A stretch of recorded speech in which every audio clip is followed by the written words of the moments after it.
Plot overview of Part 1 and 2 from Gulliver's Travels by Jonathan Swift. Written by Ohida Chad. Recounts the story of Lemuel Gulliver, a practical-minded Englishman trained as a surgeon who takes to the seas when his business fails, in a deadpan-looking or seeming serious when you are telling a joke first-person narrative that rarely shows any signs of self-reflection or deep emotional response. Gulliver narrates the adventures that befall him on these travels.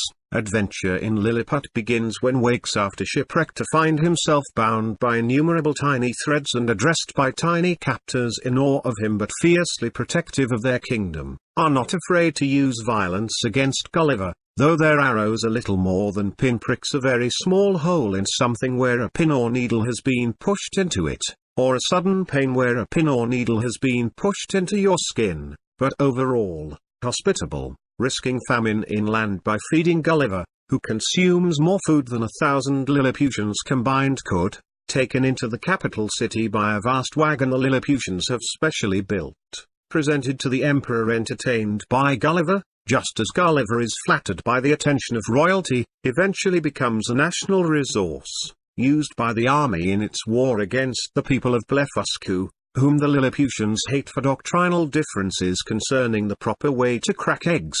But things change. Gulliver, convicted of treason for putting out a fire in the royal palace with his urine and is condemned to be shot in the eyes and starved to death, escapes to Blefuscu, able to repair a boat he finds and to set sail for England. After staying in England with his wife and family for 2 months, undertakes next sea voyage, which takes to a land of giants called Brobdingnag. A field worker discovers him, initially treats as little more than an animal, keeping him for amusement. Farmer eventually sells Gulliver to the Queen, who makes him a courtly diversion and is entertained by his musical talents.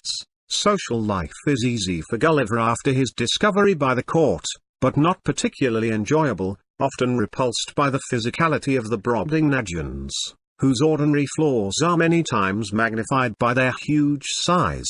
Thus, when a couple of courtly ladies let him play on their naked bodies, not attracted but rather disgusted by their enormous skin pores a very small hole in the skin of people or other animals, or a similar hole on the surface of plants or rocks, and the sound of their torrential urination, generally startled by the ignorance of the people here. Even the king knows nothing about politics. More unsettling findings in Brobdingnag come in the form of various animals of the realm that endanger his life. Even Brobdingnagian insects leave slimy trails on his food that make eating difficult. On a trip to the frontier, accompanying the royal couple, leaves Brobdingnag when his cage is plucked up by an eagle and dropped into the sea.